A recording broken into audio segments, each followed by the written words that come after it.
Again, we are here with Sam and Chris, the duo from Funeral Lakes, to discuss their new EP coming out August 20th, titled Redeemer.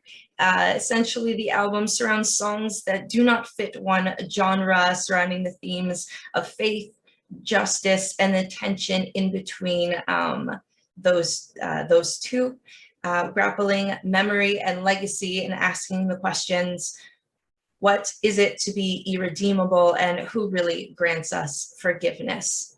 So again, we were just discussing how your sound and your songwriting, and I'll start a little bit before, how you like to stay non-preachy, non-prescriptive, and it's definitely up to the viewer to come to the conclusion on their own when you are discussing such large issues as climate change and of the like.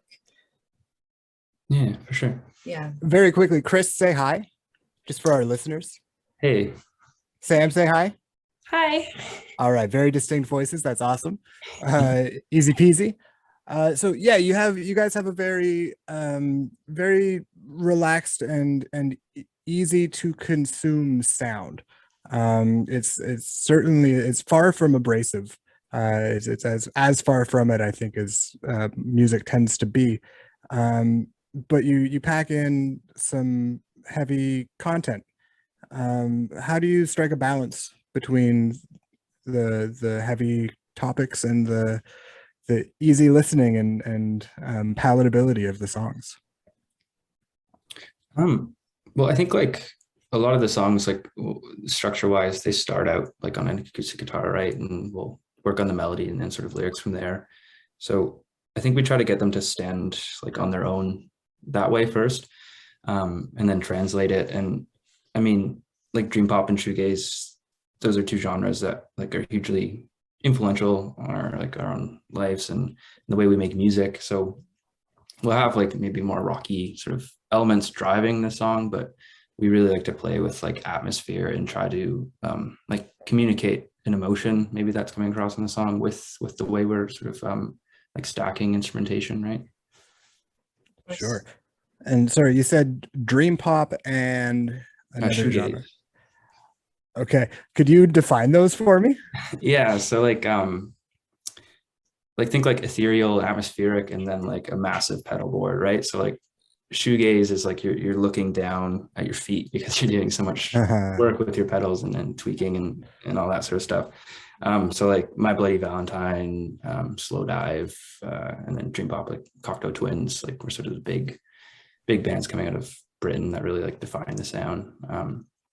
So I mean, influential in our own songwriting, but I think where we like really try to differ is a lot of those vocals are super washed out and reverby, and we do play with reverb like a lot. It helps with imperfections, but yeah, I was thinking we should just add, like, we record everything at home, so it also is like a practical thing in the sense of it makes our sound a bit bigger and kind of makes up the space that we're recording in. Yeah. Right. So having listened to some of your music and not being able to define it myself, can you define yourselves by a genre? That's a really difficult question. Yeah, like the catch-all, like indie rock, I guess we usually go for it, but I don't know. Lately, we've been fitting more into shoegaze, so that's kind of something that's come up. Yeah, like we've definitely played with those elements in past releases, but like this one for sure, we really reverbed it up. Yeah, we definitely try not to put ourselves in a box with one genre. We like to explore different things. Yeah, of course, because then your listeners come to expect something and then you can't break out of that. Yeah, totally. Great. Worst, right? So I'm gonna get into some hard-hitting questions. But can you describe to me what petro-nationalism is? I want to know.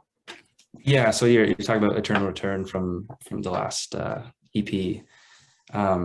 So that song, like petro-nationalism is the big inspiration for it, but essentially what we're getting at is this interplay between like the economy, politicians, and boom and bust cycles, along with like toxic traits often inherent to like white nationalism, our masculinity in general. Yeah. So with that song, it's basically trying to paint a picture of like a situation in which people's livelihoods are dependent on a resource base like oil. And things are getting to a point where we've maybe hit peak oil production, and that future is really uncertain. And these people's jobs are in question.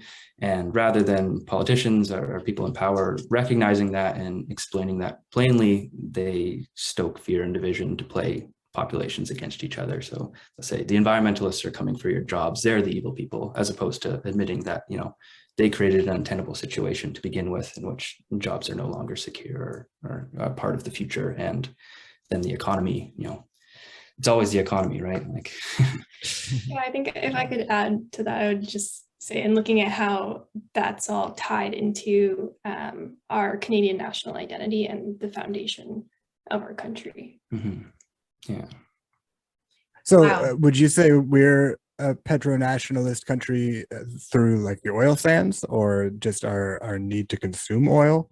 Yeah, so more so through the oil. So like Alberta, I'd look at and say that's pretty clearly, a really raw petro-nationalist area of Canada, when you have someone like Jason Kenney just really playing up these fears and refusing to sort of admit what's coming very soon. Yeah. Right. And so are your songs, in some cases at least like this one, predictive? Yeah, I mean, that one, like, that's what we wrote the song about, but I feel like if we hadn't have said that's what it was about, maybe people wouldn't have caught on to that. Like, Sure. it could have been some more of like a macro idea, and it's just like around just false promises or what have you. But because that's where we wrote it from, we felt like we wanted to share that. Yeah.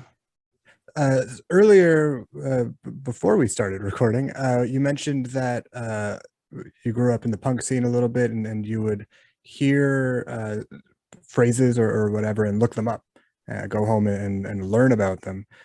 Do you ever consciously include like specific references, like almost overly specific references into music as to spur somebody to go look it up, so they don't think they get it from the jump and maybe misinterpret it?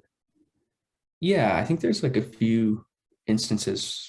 Like on our first album, we have this song called Forest Burns, and there's a line about 1 million people getting sick, and it's from this report to do with the Trans Mountain Pipeline Expansion Project, where a report was commissioned, and it said, if there's a spill and there's these catastrophic effects that are happening in the Burnaby region just outside of Vancouver, then there's a potential for 1 million people in that region to become sick because of this one sort of incident that is quite likely.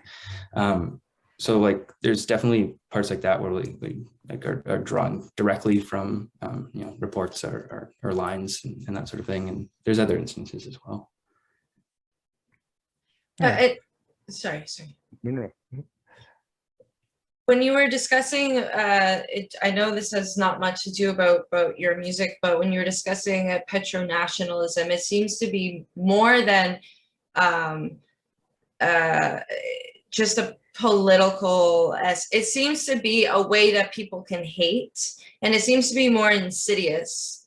It seems to be much more to say if Canada can be a petro-nationalistic country, it's our people, are there groups of people in Canada who are capable of hating and causing such propaganda, like such misconstrued propaganda, and to believe it wholeheartedly? Are people capable of that? And that in itself is terrifying. Because again, because nationalism in and of itself is a terrifying word. And the things you can do under it because you feel what it makes you feel justified to justify can be vast and negative. So you just to touch on to write songs about that, it's quite to make that poetic is a feat. So congrats.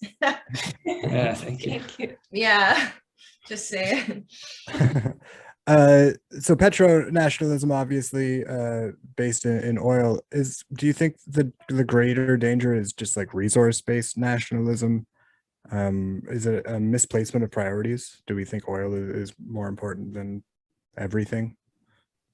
Well, I mean, like Canada, it's like going back to like the Staples thesis, like we're like resource-based economy, like from our inception, like, you know, Canada was founded on plunder for other countries, and as a colony, that's, you know, really what the whole plan was. And because we never really diversified much beyond that, the economy is still really tied to resources, which is, I mean, it's becoming dangerous when we look at the future and you know, what we need to be doing. And we need to be seriously rethinking, you know, what our future looks like and what our economies are going to look like. So I think oil is an obvious one, but I mean, forestry is huge too. I mean, on the island, we see, you know, the Fairy Creek blockade got raided today, and people have been there for a year standing up against old growth logging.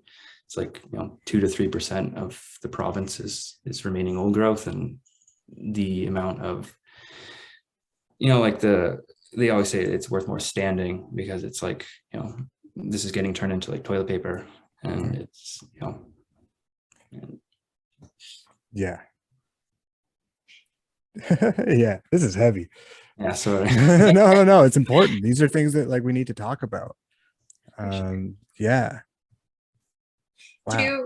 So you don't see, and we don't have to, but you can touch on it quickly, but do you have hope, or do you see Canada shifting towards building income that isn't so heavily based on resources? Like, are we towards the right direction? I myself am not too academically, not really an academic myself, so I don't know too much, but do you think Canada's on that track? I think we'll start by answering the first part of the question, which is, do we have hope? Oh, of course. Yes. Okay. Personally, and I think that's something with our music that we do try to consciously sow in messages of hope to kind of balance out the despair. Of course.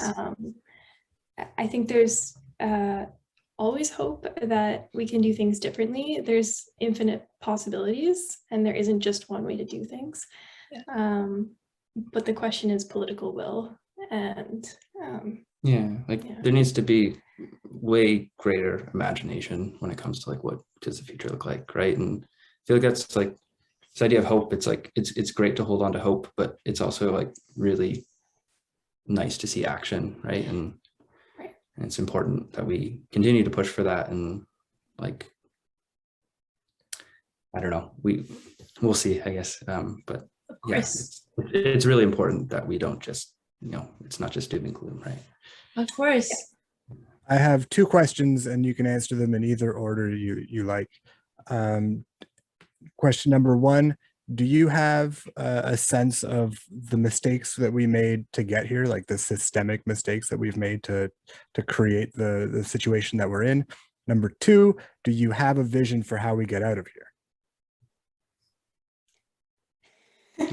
I think like it's a really long history of how we got here is what I would first and foremost say. Yeah, you got to tie it back to like capitalism and colonialism. Like, if you're not starting there, it's important to start there. Yeah, and I think I would also just add that from our point of view, it's always the interconnection of multiple systems of oppression, capitalism being one, but also racism, patriarchy, colonialism, and all of these things supporting one another and bringing us to the point that we are today.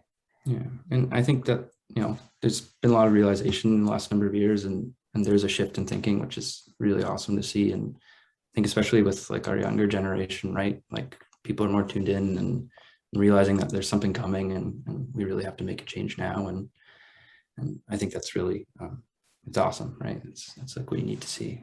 Precisely. And you mentioned before that we need different imaginations. We need different ways of viewing things to come to different conclusions.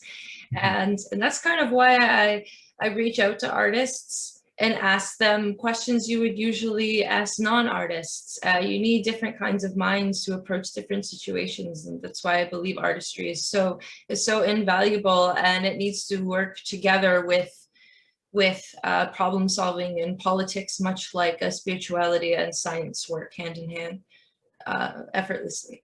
art and policy making comes together.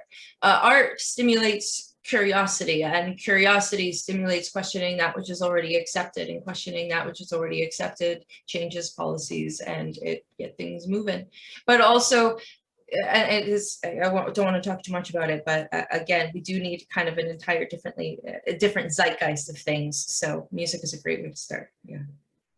Yeah, because again, you see, the history of Canada is quite convoluted, and it involves so many different pillars of things. So try to fix it from this point on.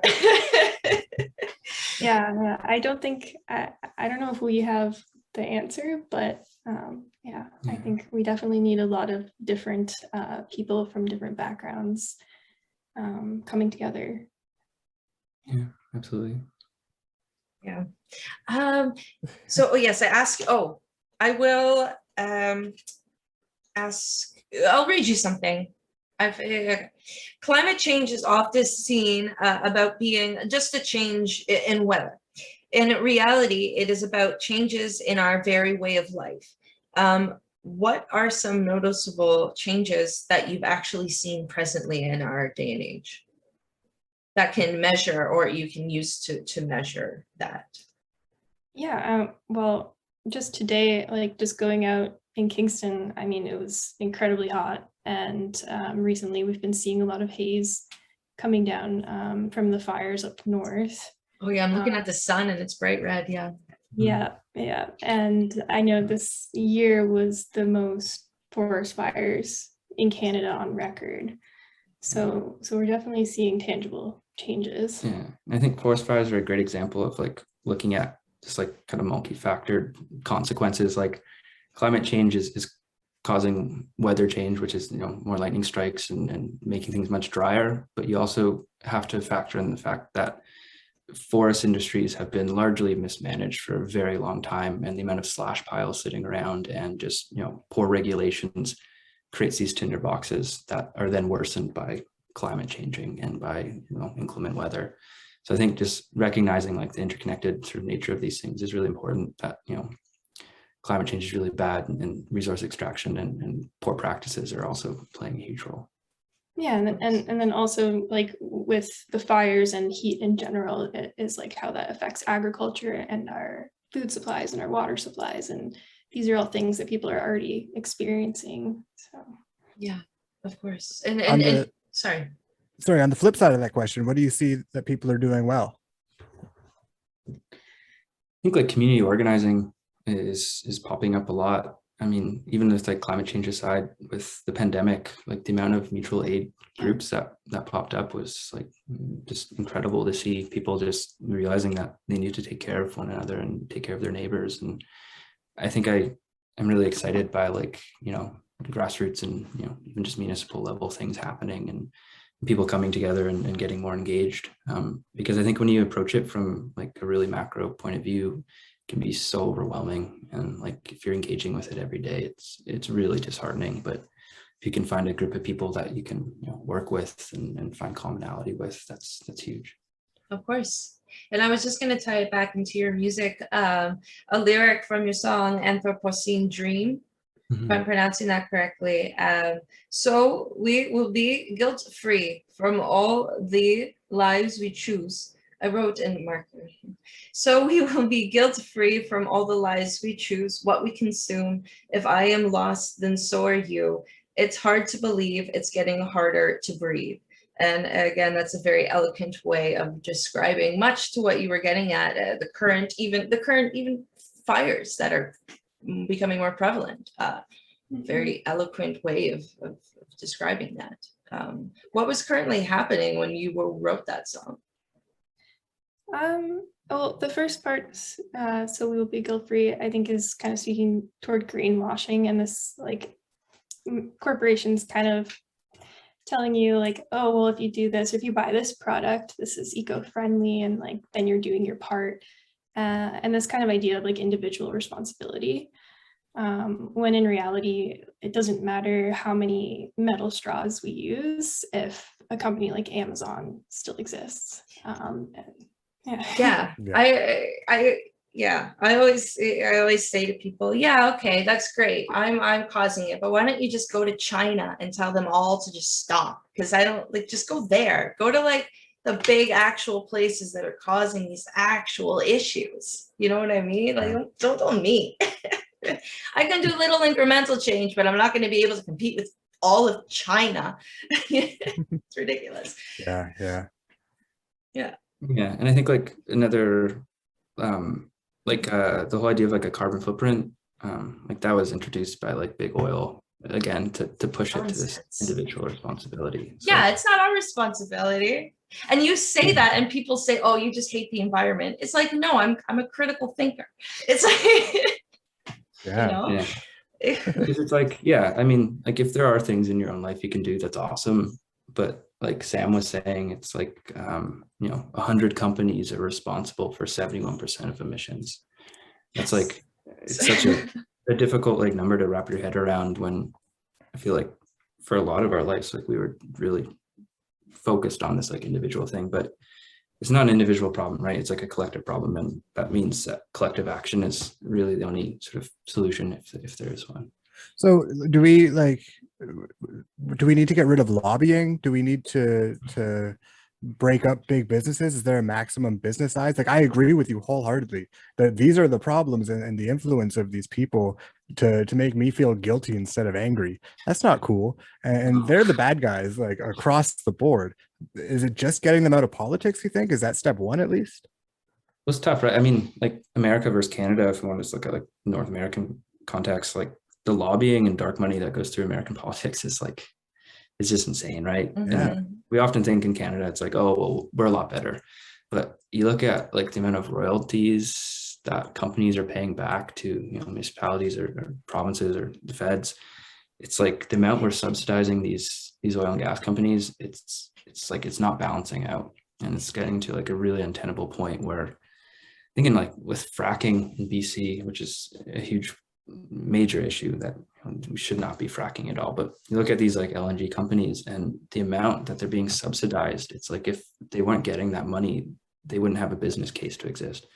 And I think something like that, it's like, where is our, where is our collective money going, and why is it going there? Like, those are really important questions that organizations are stepping up and asking and saying, like, this is something we shall be aware of. And if our money's not going to some sort of just transition where we're, decarbonizing and building a cleaner future and ensuring that, jobs are transitioning as well. So there's not this mass, layoff and unemployment and everyone hates each other and is angry.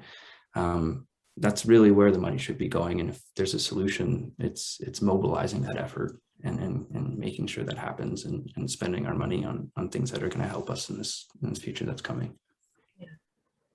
Now, inevitably, when there's a push for change against big business and big industry, we've seen already that comes with fear mongering almost immediately. You brought up, oh, we're going to lose jobs, for example. How do we fight that? How do we stay ahead of them? How do we promote whatever the truth or the reality that we need to move away from these things? Yeah, I think that's a really good question. Now in our internet age, I think misinformation or disinformation has become a huge issue. And so like getting through to those people to explain, like Chris was talking about, like a just transition is possible. Like there doesn't need to be job loss. That's the question, is how do we do that? Yeah, and like in the States, there's a big push, like the Green New Deal, looking at sort of a mobilization that we haven't seen since World War II, and instead of applying it to like a war machine, applying it to decarbonizing and completely changing our economies and creating a climate core and making sure, young folks and folks changing jobs had a place to go and a place where they could see a future for themselves too. So I think that there needs to be like political will for that, right? And this guy named Seth Klein, he wrote a really great book recently, kind of like outlining what that might look like in Canada. So I mean, there's lots of really smart people, putting forth really good ideas, but it's just a matter of whether or not politics will play along, right? Do you want to just give us the title of that book quick, just for anyone who's listening? Let me get it. It's called like The Good War, The Good Fight. Fighting the good fight for the bad war. Yeah, A Good War it's called. A Good War or The Good War? A Good War. A Good War Not by Alright. Seth Klein. Yeah, yeah. All right, so some tangible literature for anyone interested. Like that. Oh, cool. Nice. All right, amazing. Good. Please. Yeah. Okay. So we were just discussing how we don't know how to cut through the clutter of the disinformation age of the internet. Yeah.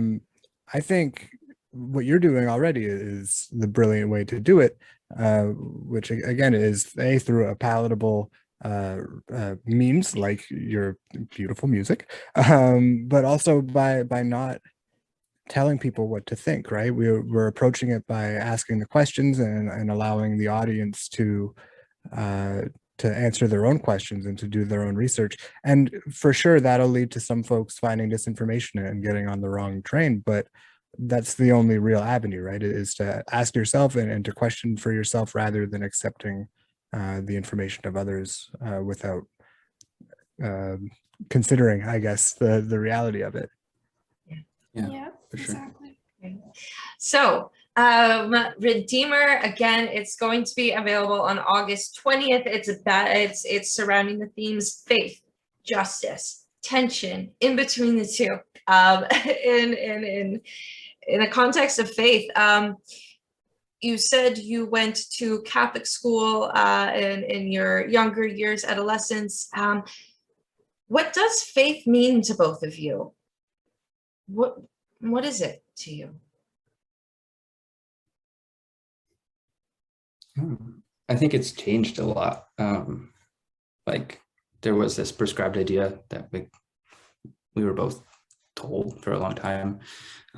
But I mean, what I saw was just like a lot of hypocrisy and bad actors and people abusing this idea of faith and abusing their positions of power. And that's, common in many places and all over the world. But I think for like a long time, I tried to separate like an institution from faith. So like, the church from Catholicism. But I think the tension that we're talking a bit about there is that like where I'm at in my life, I don't know if I can really separate those two anymore. Like, are there good people who are religious, or is, the institution just so rotten from the core that it's, not redeemable anymore? And I don't have the answer to that, but I think those are some of the tensions that you mentioned that we're trying to get at. Mm-hmm. Yeah, I agree with a lot of that. I think from my perspective, having faith requires putting your belief in something without necessarily having tangible evidence to support it. And I guess that's kind of the idea of blind faith. And I think there's something that can be really beautiful about that. But at the same time, it's very easily used as a tool to manipulate people. Of course. And so that's the risk of it, I guess. Of course. So yeah, I think part of what we were trying to get at with Redeemer is questioning, is it possible to have faith without veering into that territory? Okay, that kind of reminds me, and I don't remember who it was against, but Christopher Hitchens was involved in this debate, and it was just surrounding the theme of, is the Catholic Church a force for good in the world? The Catholic Church, not the beautiful Christianity, not giving and receiving, being friends and loving, but the Church itself, the Vatican, filled with all its beautiful gold. Is that a force for good in the world? And you have to think, well, that's filled with people who, again, are following what you said, things that they can't separate. It's a chicken and eggy situation. So you're going to get a bunch of people, and there's 8 billion people on this planet. They all have different worlds. There's 8 billion different worlds. So it's up to that individual personality to act on whatever it wants to act on. That in itself is terrifying.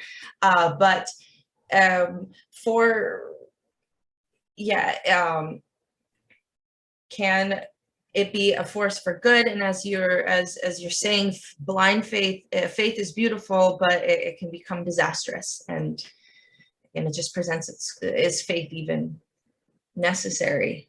And some think it's the only thing. But that leads me to ask, what are some current issues regarding faith and justice in regards to environmental destruction?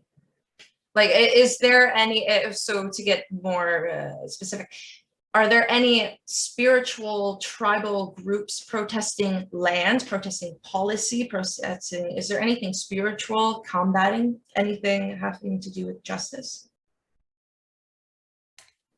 Yeah, there's Indigenous peoples within what we call Canada and beyond who have been, who've had ties to the land, spiritual ties, since time immemorial, and who have always known how to strike a balance and live in reciprocity with the environment.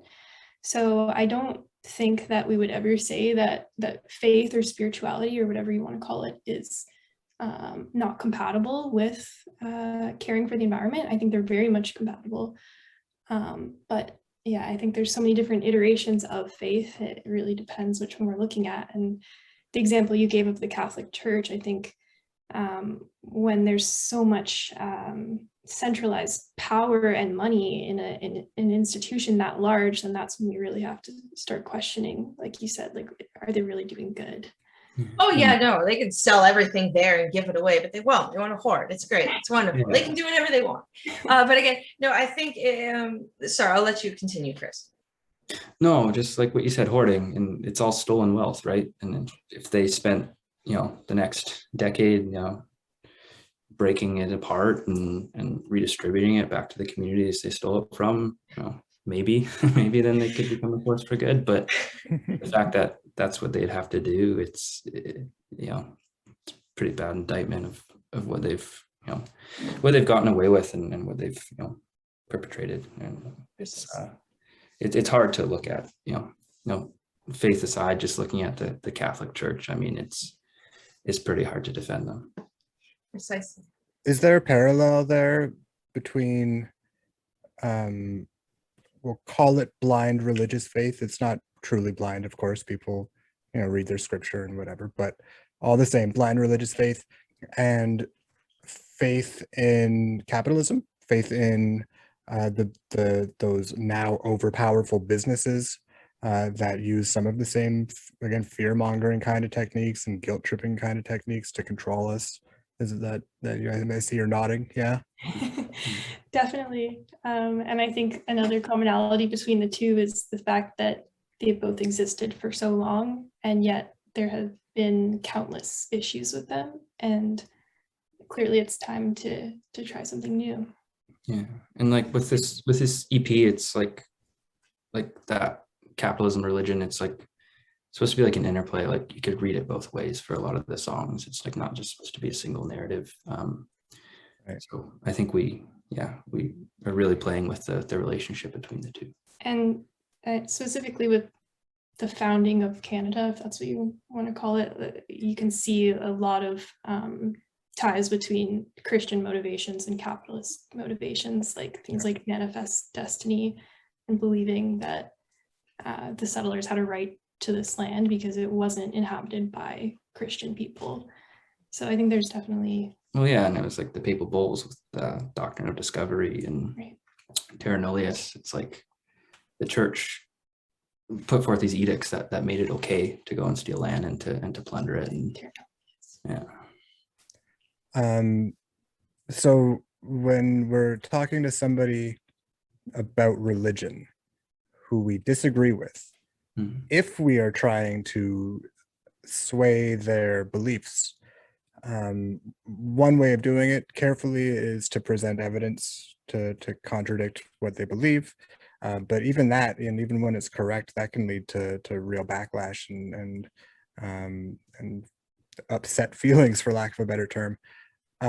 If we're viewing big oil, big pharma, big agriculture in the same way, how do we approach people who are on the side of big industry in a way that's not going to create that sort of same backlash? You mean like people working in those industries, or people who have faith in them? Okay. Yeah, I think that's what's important about, like, you can attack an idea and try to break it apart, but if you don't also bring in like what's a solution, what's another option, then it feels like again in Canada, like the whole petronationalism, it's like people take that personally because it's been ingrained in them and it's been taught to them, and they feel like, you know, this is who we are. We're a resource economy. We deserve to extract every last barrel of oil and you know, make good Canadian money off of it. So when you attack that and when you question that, it feels like a personal attack, right? And people don't like being attacked. They don't like questioning their faith, let's call it. So I think if you're going to do that and say that, then there has to be a sort of a conversation afterwards that is, you know, what else can there be? What can come next? You know, it doesn't have to be this way, and here's what it could look like. And sorry. I was just going to say, trying to present people with the evidence, but allowing them to draw their own conclusions. Yeah. You have to listen to them in the same way. Do you have to give them the time of day and consider their thoughts meaningfully? Yeah, I think so. I think it's like not every, like, it depends who it is, right? Like, like the two of us, like, we're very happy to listen to what people are going to say and to have conversations because we have the, you know, the bandwidth to take that on. But I don't think we can expect that from everyone, and that's okay too. But there's a lot of great communicators out there who are doing awesome work and who are taking the time to try to lay things out and explain it in a really great way. So Yeah. Go ahead. No, I've been trying to find ways to wrap this into your music, but please continue. Please continue. Oh, I was just gonna add that I think ultimately it's really hard to communicate with people who have such different opinions than you. But when it comes to matters of the planet, I mean, what affects one person affects everyone. So it's absolutely crucial that we all find ways to communicate with each other and find a common ground. Yeah, it sort of scares me to have put it in the context of religiosity, the modern, I guess, identity politics. I don't know. I don't know that term well enough to use it carefully, but when we identify with all these things, we've become a very binary sort of society, at least in the West. We are or we are not a thing, no matter what it is. There's no gray area anymore. And historically, that kind of thing has led to genuine violence in order to try to express a thing to a person who is not willing to hear what you have to say.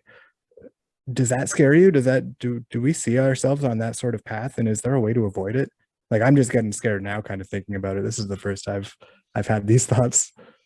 yeah, I mean, we've seen some stuff play out recently, right? Like, it is scary when you see blockades go up. You see folks in the resource industry go and attack people and try to rip it down, and a lot of times you see police just standing by and letting that happen.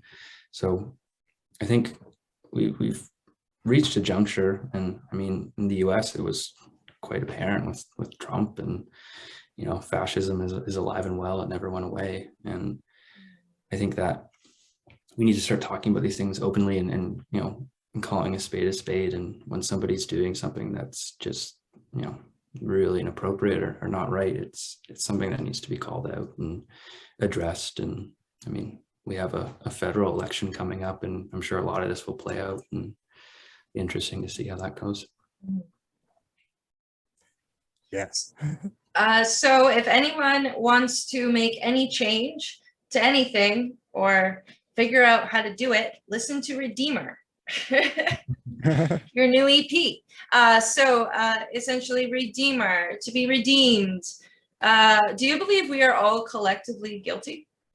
Is climate change and the consequences of what we're doing to this earth, is it a universal sin that man must face the consequences of? Is it inevitable that we're going to have to face up to what we're doing? I want to say no. Yeah, no, I think there's, you know, communities who have lived in harmony with nature and have practiced stewardship in responsible ways. And I think that, like we were saying earlier, capitalism and colonialism, these, you know, extractive, expansive things that rely on constant consumption to survive, those are no longer tenable. And there's, you know, many cultures, societies, nations who had ways of life that weren't that way and aren't that way. So I think that, you know, the responsibility, it's a collective issue, but a lot of the responsibility lies with, you know, larger industries and people who have exploited. I think what Chris mentioned earlier too is a good answer to this question, which is like when you start to really look at only 100 companies are responsible for the vast majority of emissions, then it really seems like a much smaller number of people who are guilty in a really obvious way. Mm-hmm. Yeah, precisely. And then you have to, I would assume, organize a spectrum of guilt, non-direct guilt, guilt with association, guilt because of your ignorance, guilt because of your willful ignorance, who knows? So there's so many different arms of it. I believe we may all be, I like to think we are all collectively guilty, even if it is the insidious few who are catalyzing it.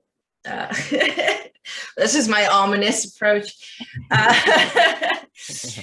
So again, the questions that the album presents are, what does it mean to be irredeemable? Who gets to grant forgiveness? But one would have to be redeemed. So who do you think needs to be redeemed? Who's the redeemer and who's being redeemed? What's happening here? Who's playing the roles? That's the big question. Yeah. Isn't it? Do you really you don't even have an idea, or are you really going to leave it up to your audience? You guys have like no ego, or? No, I think everyone has their own idea of who is the redeemer. All right. Okay. All right. That's very kind of you. No opinion. All right. And what about you, Am I the redeemer? Yeah, you could be. Are you the redeemer? No. We're just telling a story. Of course. And story is up for interpretation, and it's much better that way when it comes to art, one would think.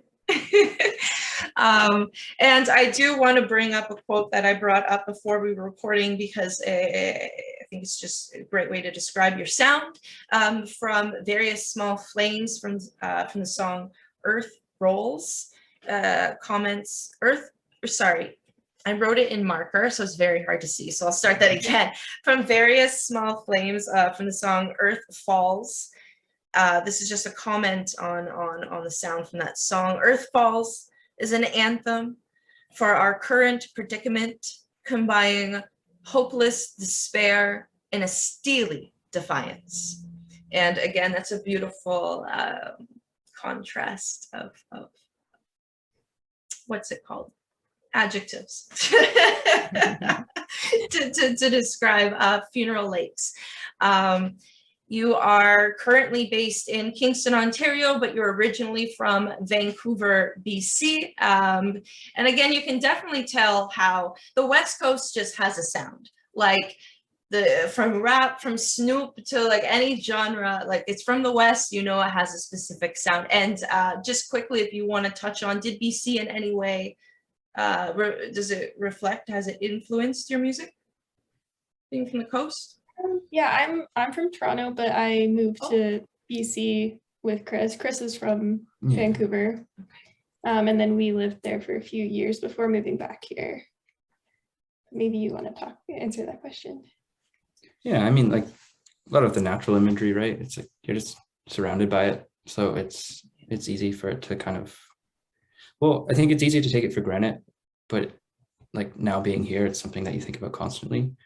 So I think it's interesting to think about it that way. Like a lot of this year was spent reflecting on things, and I think that's something we were missing a lot and thinking about a lot. You know, like being able to walk down the street and be in the woods, it's pretty special.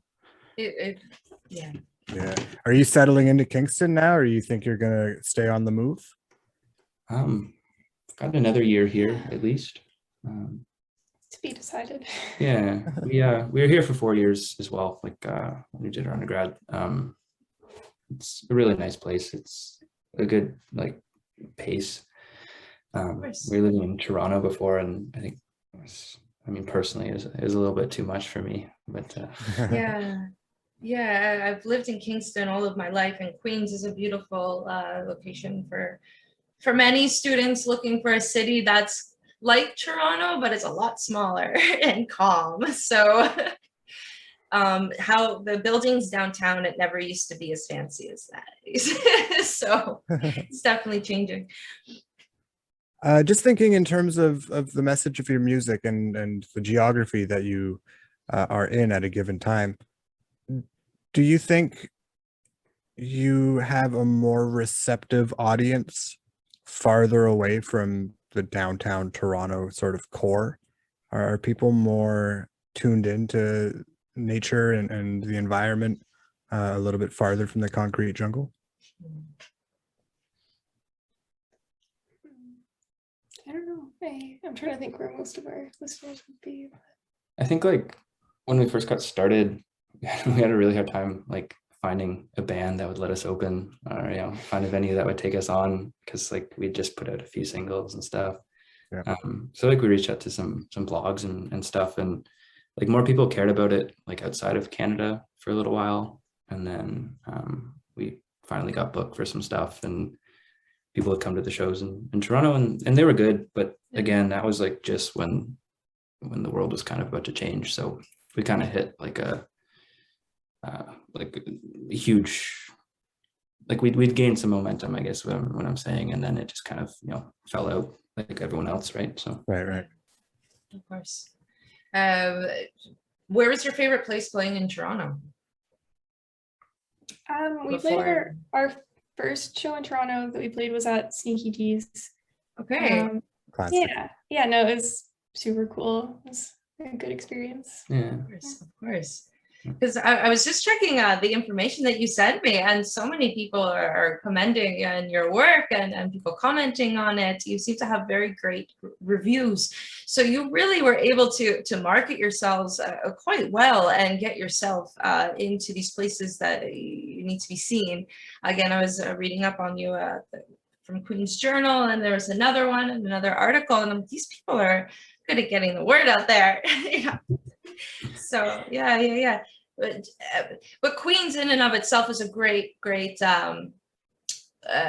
landscape for artists and musicians, even though it is a quite prestigious school, very scientific, but you do have like the CFRC radio, that all underground scene. So to go from Toronto to Kingston might seem like a stark, or even from BC to Toronto to Kingston, it gets like smaller and smaller, but Kingston's still great for that underground scene.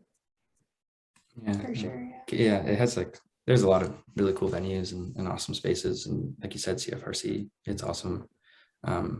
So it doesn't, like, we were really happy to come here from Toronto. There was no like, you know, oh, like so sad to be leaving. It's really nice, really nice to be back. And when we were in our undergrad, Chris actually played in a different band with some friends, so he's actually played like the Mansion and a few other places in Kingston before, so we had an idea of what kind of venues were around here. You're sad that it looks like the Brooklyn's gone now. That was a cool venue. Yeah, the Brooklyn's gone for condos. The Brooklyn was a staple for mod night. I don't know if you ever went to that. Exactly. But yeah, and actually we interviewed Emmett Morrison, the DJ for mod night. He was on the AudioVisio podcast. Small world. Yeah. But have you two been on stage? Sorry, have you two been on stage since the pandemic? No, not for, we've done like live sessions from our home, but that's it. Yeah. Any plans to get back up? We're kind of playing it safe, so we're just gonna wait and see till there's an environment where we know that everyone's gonna be safe and comfortable. Yeah, because I think we're moving into stage 3, I think after this week sometime, and then the capacity is going to be above 100. So perhaps in the fall you'll be able to plan like a beautiful launch party for the CP that's coming out. Like, who knows, that might be in the future. Fingers crossed. Yeah, fingers crossed. Again, because Kingston's just full of beautiful venues for that. Like, you just find a new place. Yeah. You can make use of hologram technology. Yeah, that too. But yeah, we were just like talking earlier about live streams and stuff, and like I know so many people are like, oh, like they're the worst. Like I hate it. I want to be in person, but like from an accessibility viewpoint, like it's really awesome. Like just to be able to experience something like that. And I mean, this past year, like saw so many just really awesome performances. So as much as live music is incredible and awesome and cathartic, like I really hope that there's sort of some sort of hybrid that exists where there's still these really well done live streams. And Yeah, I think it's also really special to be able to connect with people across like huge geographic distances, right? And so there's definitely benefits to it. yeah. Do you add extra reverb for a live set? Oh yeah. Yeah, no, yeah, turn it up. Make it, I would almost think that with everything, again, yeah, just being live streamed now. I'm really glad that you guys are finding luck and good fortune with it, because I've heard from many musicians and people who can do that, do their art through live streaming, that they haven't found success. So for you to say that hopefully there's a hybrid of the two mediums in the future is pretty interesting. And I wonder exactly how that would be done. That's an interesting thought to keep intact. Yeah, I'm looking forward to that hybrid of doing that. But yeah, more so than what we already have. Like, yeah, and there was like a big learning curve. Obviously, we experienced those difficulties, but yeah. So again, you are coming out with Redeemer August 20th, but you already have Golden Season, and that came out 2020, September of 2020. And Golden Season came after your first release, which was the same title as you guys, Funeral Lakes, and that came out in 2019. Yep. So that's your discography so far. Available everywhere? Yeah. Everywhere but Amazon. Yeah. So are you able, between the two of you, or perhaps separate, are you able to think of your favorite song on either all three, like one for each album, or just one for all three of them? Yeah, we'll probably have the same answer, but I think I'll go first. I would say Eternal Return is the song that I feel the most proud of, because we were able to record it in a studio live off the floor, and so it has a really cool sound to it that we just haven't been able to achieve in our home setup. So I think that's, to us, like that's been our greatest achievement in terms of recording. What album was that off of? Golden Season. Golden Season. All right. Yeah. Okay. Yeah, there's oh, that's kind of a hard question. There's one song on the first album called Freedom Family Singers. It's like the last song, so not a lot of people make it to that point in the album, unfortunately, but it's like a real kind of like slow burn and then takes off at the end. But I feel like in terms of like what we're trying to communicate, like that was like a really nice kind of mix of what we're talking about, and it was like really fun it's got a lot of like instrumentation on it, so it's pretty fun to stack that all up. Yeah, it seems like with both of your answers, Sam, you were saying how proud you were of just being able to get that sound, and again, in you were proud of the instrumentation. What is the sound? What is the instrumentation? What is the unique selling sound of Funeral Lakes? What is it that you're trying to get at, that you're so proud when you accomplish, when it hits? I think, well, a lot of the bands that we listen to have a pretty big sound. We try to pack a lot in there. And yeah, I mean, we definitely like a more like raw sound, like I don't know the right word for it, like we like the imperfections. We don't want it to sound like too overproduced, so we want to strike a balance, but we want to keep the kind of humanness in the sound. I think that would be our ideal sound. And like Sam was saying, like with golden season, like we went into a small studio with two friends, like just for 2 days, and did a lot of it live off the floor. And like there's just a certain energy like that you can communicate that way. It's really nice. And I don't know, it's like when you're making music with other people, it's a really different process too, right? So Yeah.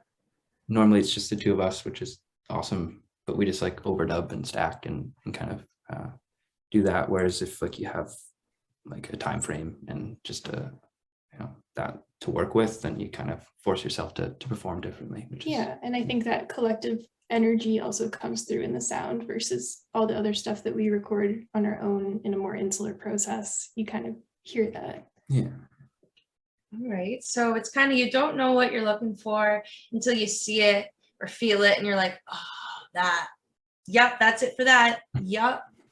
But it can change each time. The stencil, it's different each time for each song, and so it's a different channeling that comes through. And again, you're discussing collaboration produces a different feeling to the synergy, and it has different results. So yeah, and it does come out in the sound, and that in and of itself could be that sound that you're looking for. You don't know until it comes out. So very well worded. Yeah, it makes sense. Yeah. Do you make music, or do you make the music that you make with a sense of obligation? Does that inform especially particularly the lyrical choices? I would say no. Yeah. It's like a pretty like personal place that they come from a lot of the time. And like, I mean, songwriting a lot of the time can like kind of be a selfish act, right? Like you're trying to get inside your own head and like work through your own like fears or emotions.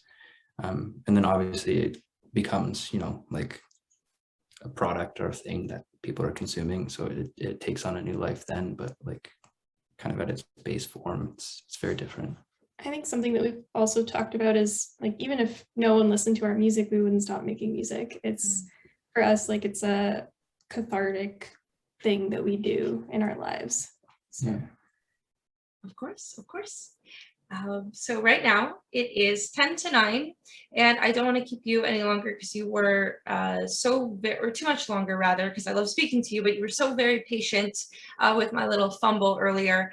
And that's why I did have to re-mention or bring up some stuff again. So I'm sorry for the repetition.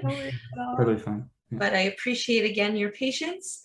I will now leave this time for the both of you. If you would like to discuss anything that hasn't been brought up that you feel should be mentioned about Redeem or upcoming projects, and if you would also like to say where we can find you online. Yeah.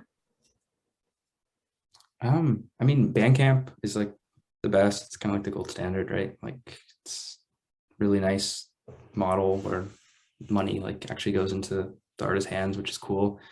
But I mean, if you're streaming, like we're on all those services as well, and that's totally fine too. There's no like moral issue there. It's wherever you listen to music, it's totally fine. But yeah. What's the Bandcamp URL? Just like /Funeral Lakes. Yeah, bandcamp.com/Funeral Lakes.